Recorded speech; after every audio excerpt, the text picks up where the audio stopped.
सरपरस्ती में, सरपरस्ती में हो रहे हो, तो फिर कैसे इस भी मुल्क तरक्की कर सकता है? ये हुक्मरान किस तरह लेके जा रहे हैं इस मुल्क को? पॉलिटिसाइज्ड हैं, इदारे भी पॉलिटिसाइज्ड हैं, करप्शन इसीलिए हो रही है, तमाम ब्यूरोक्रेसी में भी आप देख लें अगर कहीं करप्शन है तो इसी वजह से है कि रिश्वत उन्होंने ऊपर देनी है, उन्होंने वजीरों तक पैसे पहुंचाने, तो ये पूरा सिस्टम है, वही पॉलिटिसाइज्ड स्ट्रक्चर है। किसी भी मुल्क में ऐसा नहीं होता, ये अंधा कानून है।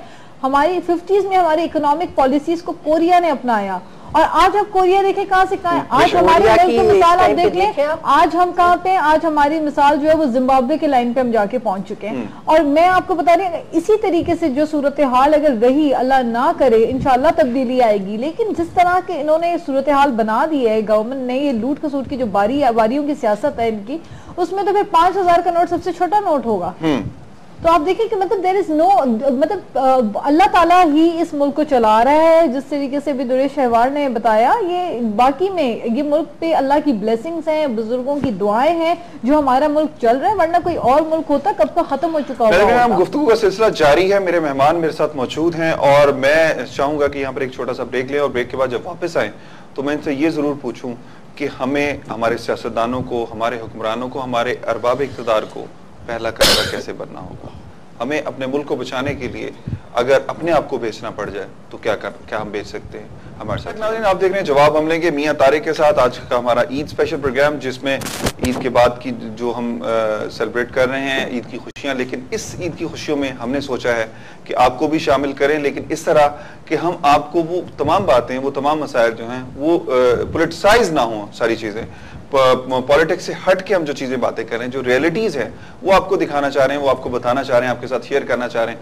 मेरे साथ बिजनेस कम्युनिटी की नुमाइंदा हैं मोहतरमा दिल शहवार साहबा, और पॉलिटिकल कम्युनिटी से जो है हमारी हैं वो नाज बलोच साहबा मौजूद हैं मेरे साथ। मेरा सवाल इनसे अब दोनों से ये एक ही है कि किस तरह होगा कि हमारे बिजनेस कम्युनिटी हो, हमारे स्टूडेंट्स हो, हमारे सियासतदान हो, हमारी ब्यूरोक्रेसी हो, हमारी पुलिस हो, या हमारे उलमा हो, या हमारे जो भी वटेवर जो पाकिस्तान में लोग रहते हैं, वो कौन सा फर्स्ट स्टेप लें जिसकी वजह से हम तब्दीली की तरफ जाएं? अब हमें हर एक बंदे को, हर बच्चे को, पाकिस्तानी और हर बंदे इंसान को यहाँ ये सोचना है कि हमें अब क्या करना है। जब तक आप ये देखें फैक्ट्री, आपकी एजुकेशन पे फंड्स नहीं होंगे, आपकी एजुकेशन नहीं, आप श्रीलंका या सबसे ज़्यादा डाउन जो है हमारी एजुकेशन का है। और जब तक जिस मुल्क की एजुकेशन नहीं होगी उसमें आप मेंटली जब तक आप रिफाइन नहीं होंगे तो आप कुछ भी नहीं कुछ कर सकते। एजुकेशन इसलिए होती है कि आप मेंटली रिफाइन हो, आपको सोचने का मौका मिले, सारी चीज़ें अपने बुरे अच्छे की पहचान हो।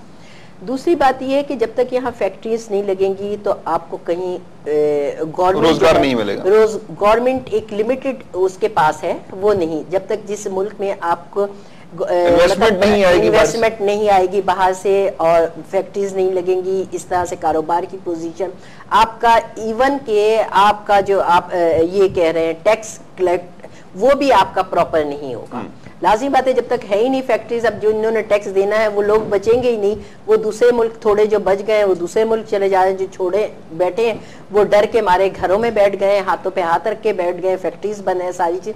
तो जब तक इन चीज़ों की आप सबसे पहले अपने मुल्क की law and order position clear करें, उसके बाद आप सोचें कि आपने करना क्या है। और यहाँ एक सिपाही से लेके एक अफसर तक को ये सोचना होगा, इसलिए कि सिपाही जब रोड पे भत्ता लेता है तो उसके पीछे उसका SHO होता है, इसलिए कि उसे पता होता है कि ये मैंने अब कहाँ कहाँ पे देना है, कलेक्ट करने वाला भी कलेक्शन करके आगे देना होता है। तो ये सारी चीजें ऐसी हैं, जब तक ये चीजें नहीं होती, कस्टम में अगर एक बंदा खड़ा है तो उसे ये पता है कि मैंने क्या लेना है, सेक्रेटरी के पास एक बंदा है उसे पता है कि इसके PA ने क्या लेना है और कहाँ देना है। तो वो जब तक ये सारी चीजें, ये मामलात नहीं खत्म होंगे तो इस मुल्क में मेरे ख्याल से इस मुल्क को बचाने के लिए हर इंसान को जागना होगा। जागने का टाइम आ गया, वरना समझे कि हमारे लिए सबसे ज्यादा 65 ईयर्स से इस मुल्क को मैंने कहा कि लिया ही है सबने, इस मुल्क को अभी तक कुछ दिया नहीं है। नो डाउट ये अल्लाह ताला का करम है, इस मुल्क पर करम है कि 65 सालों में सिर्फ इस मुल्क को सिर्फ लूटा गया है और लूटा भी इस बेदर्दी से गया है कि इसके वसाइल और इसकी तमाम इकोनॉमी का बेड़ा गर्क कर दिया गया, बेचा गया, उसकी हर एक चीज को सेल आउट कर दिया। अब सिचुएशन आप बताएं कि हम क्या करना होगा हमारे लोगों को, हमारी अवाम को, हमारे सियासतदानों को, हमारे फनकारों को, हमारे सब लोगों को क्या करना होगा ताकि हम अपने मुल्क को तरक्की की तरफ ले जा सकें?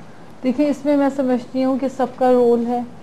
अब तो मुल्क का जो हाल है, इलेक्ट्रिसिटी का बुहरान तो था ही, अब पानी का भी बुहरान है, बहुत बड़ा पानी का बुहरान है सिंध में, तो बिलखुसूस बहुत ज़्यादा ये बड़ा इशू होने लगा है सिंध में, क्योंकि हम अपने इंटरेस्ट डाइवर्ट कर रहे हैं, इंडिया की तरफ जा रहा है हमारा सारा पानी। तो अब यह है कि अब जो मुल्क की सूरत हाल है, इसमें कंट्रीब्यूशन कैसे करनी होगी, इसको बेहतर बनाने के लिए उसमें हर इंडिविजुअल की एफर्ट मिलकर एक कलेक्टिव चेंज के फॉर्म में सामने आएगी। इसमें तमाम इंडिविजुअल्स को पार्टिसिपेट करना पड़ेगा और अपना रोल अदा करना पड़ेगा। जिस तरह पाकिस्तान बनते वक्त एक अल्लामा इकबाल थे, उन्होंने अपनी पोइट्री के जरिए लोगों को उजागर किया, किसी ने अपनी तालीमी इंस्टीट्यूट्स के जरिए उजागर किया, सर सैयद अहमद खान जैसों की वहाँ पे कुर्बानियाँ थी।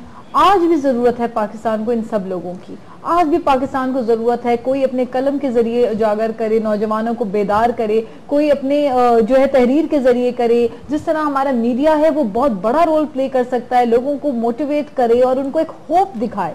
और मैं ये भी चाहती हूँ कि जो डिप्रेसिंग मोड हमारे पास जो लगाया हुआ होता है, अक्सर मीडिया में डिप्रेस्ड चीजें दिखाई जाती हैं और डेड बॉडीज और ये सारी चीजें, इसमें अवाम भी डिप्रेशन में चली गई है बहुत ज्यादा। तो अवाम को मोटिवेट करने के लिए और अवाम में लोगों को ये शऊर डालने के लिए कि इस वक्त पाकिस्तान को सबकी जरूरत है, नौजवानों की जरूरत है। आज ओलंपिक्स में देखिए हमारा मुल्क कहाँ रहा, where did we stand? हमारे पास एथलीट खत्म हो चुका है, हमारे पास टैलेंट इतना है, लेकिन टैलेंट को आप देखें कि जो फुटबॉल है ये एक बहुत बड़ी यहाँ पे हमारे पास जो है, अगर आप चले जाएं कराची में लियारी का इलाका है, वहाँ पे फुटबॉल चैंपियंस हमारे पास मौजूद है, लेकिन उनके पास जो है जूते नहीं है पहनने को, they do not have money to buy joggers for themselves, shoes for themselves. वो जाके बेचारे जो है वो यूज्ड माल उठाते हैं बेचारे, जाके कहीं से परचेज करते हैं, और उनमें इतना जज्बा है खेलने का, उनको प्रमोट नहीं किया जाता। तो टैलेंट को प्रमोट करें, अच्छी अच्छी चीजों को सामने लाएं, बताएं कि पाकिस्तान एक ऐसा मुल्क है जिसमें टैलेंट बहुत ज्यादा कूट कूट के भरा हुआ है, यहाँ अमन और अमान चाहने वाले, मोहब्बत करने वाले लोग हैं। तो ये जो एक कुछ अनासिर हैं, वल्लाह आलम ये कहाँ से आए हुए हैं, किस एजेंडे पे काम कर रहे हैं, मैं तो समझती हूँ नेचुरली आई बिलीव कि इनको तो ये तो पाकिस्तानी ही नहीं है। कोई भी पाकिस्तानी, एक आम पाकिस्तानी कोई ऐसी हरकत नहीं कर सकता जिसके दिल में ये जज्बा हो। मैं चाहूंगा ना, डेफिनेटली बहुत अच्छी बात है। मैं चाहूंगा कि प्रोग्राम का वक्त खत्म हो रहा है, ईद के हवाले से कोई मैसेज देना चाहें, ईद की खुशियों में अवाम के साथ कुछ शेयर करना चाहें, कोई ऐसी बात कि जिससे एक मैसेज जाए कि हमारे अवाम को मायूस नहीं होना और हम आगे बढ़ना है। अवाम को मायूस नहीं होना चाहिए। मेरा मैसेज ये है कि उम्मीद से पे दुनिया कायम है और पाकिस्तान भी उम्मीद से कायम है। मायूसी कुफ्र है, बिल्कुल मायूसी कुफ्र है, और होप पे आप जिंदा रहें। आप कोशिश करें कि इंशाअल्लाह ताला आप अपने अंदर हौसला पैदा करें और जज्बा पैदा करें, आप तब्दीली ला सकते हैं, और ये नौजवान ही पाकिस्तान की तब्दीली लाएगी। बहुत कुछ हो सकता है। मैं भी यही मैसेज दूंगी कि हर बंदे के लिए इस टाइम पे हमें अब जो है आज ये सोचने का वक्त है कि हमें अपने मुल्क को किस तरह से बचाना है, और किस तरह से जो ये कुछ जो हुक्मरान या कोई जो भी कोई है जो इसको मतलब समझिए सेल आउट ही कर चुके हैं पूरे मुल्क को हर तरीके से। तो मैं ये कोशिश करूंगी कि हर एक जो यूथ भी, गरीब भी, अमीर भी मिल के हर एक को आज़ाद करे, और ये बहुत बड़ी नेमत है हमारे लिए, हमारा मुल्क। हमें एहसास होता है जब हम यहाँ होते हैं तो हमें पता चलता है कि हमारी वाकई हुक्मरानी है। मतलब एक आम आवाम भी अपने हम जब बाहर जाते हैं तो देखें हम सारे रूल एंड रेगुलेशन को फॉलो करते हैं, और जैसे ही हम एयरपोर्ट पर लैंड करते हैं तो हमें एक बड़ा हौसला हो जाता है, हम अपने मुल्क में आ चुके हैं, आजाद हो गए, हम आजाद हो गए। तो बड़ा मतलब आप ये सोचें कि वहाँ वही चीजें, मगर मैं यही कहती हूँ कि इसको भी हम अल्लाह करे कि हमारा ये दूसरों जैसे पहले पाकिस्तान था दूसरों की तरह था, कि हमें अब ये सोचना है हमने आगे अपने बच्चों को ये मुल्क किस तरह से। शहबाज साहबा, नाज़ साहब, बड़ा मशकूर हूँ आप लोगों का, आप लोग तशरीफ लेके आए और हमारी ईद की खुशियाँ, अवाम की ईद की खुशियों में के साथ शेयर की हमने। नाज़रीन, दो चीजें मैं आपको बताता चलूं कि हमारे यहाँ वाकई जिस तरह नाज़ ने कहा है कि हमारे यहाँ टैलेंट बहुत है, लेकिन हम टैलेंट मेकर नहीं है, टैलेंट को पॉलिश नहीं करते, हम टैलेंट किलर हैं।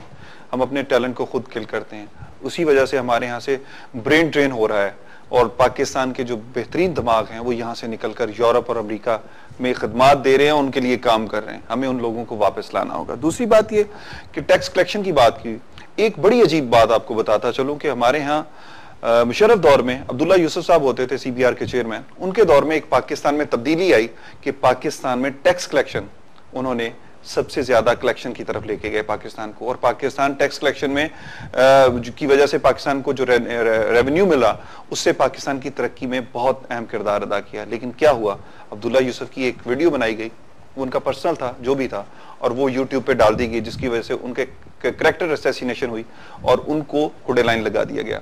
और वो उस वीडियो के पीछे जो माफिया था वो वाला माफिया था जो टैक्स नहीं देना चाहता था, जो टैक्स चोरी करता था। क्या आज फिर कोई अब्दुल्ला यूसुफ पाकिस्तान में आकर पाकिस्तान के टैक्स रेवेन्यू को बढ़ा सकता है? बढ़ा सकते हैं, हम लोग खुद कर सकते हैं, लेकिन जरूरत, और जिस तरह हमारे प्रोग्राम में ये बात बड़ी जोर और शोर से डिस्कस हुई कि हमें विल की जरूरत है, हमें पॉलिटिकल विल की जरूरत है। उसके साथ साथ हर बंदे में अपनी जाती जो उसकी विल है कि उसे कुछ अच्छा करना है, वो जब तक नहीं होगी, अच्छाई की हमें ताकत जब तक नहीं सामने आएगी, हमारे अंदर से निकल के सामने नहीं आएगी, हम इन बुराइयों में, इन करप्शंस में, इन सारी चीजों में लथड़े रहेंगे। हमें ये सारी चीजों से निजात हासिल करनी है, और इस बात को भी देखना है कि हमारे इर्द गिर्द जो लोग हैं जो मायूस हो चुके हैं, उनकी मायूसी दूर करनी है, ताकि ये मुल्क एक दफा फिर तरक्की की जानिब गामजन हो सके। कोरिया को हमसे बहुत अच्छे लोग नहीं थे, लेकिन हमारे प्रोजेक्ट को लेकर अगर वो तरक्की कर सकते हैं, बांग्लादेश अगर हमसे आगे जा सकता है, अगर दीगर ममालिक जो है पाकिस्तान के लोगों को लेकर, पाकिस्तान के प्रोजेक्ट्स को लेकर तरक्की कर सकते हैं, तो हमें डेफिनेटली अपने मुल्क की तरक्की के लिए खुद कुछ करना होगा। आज की इस खुसूसी एडिशन से अपने मेजबान मियां तारिक को इजाजत दीजिए। अल्लाह निगहबान, पाकिस्तान जिंदाबाद।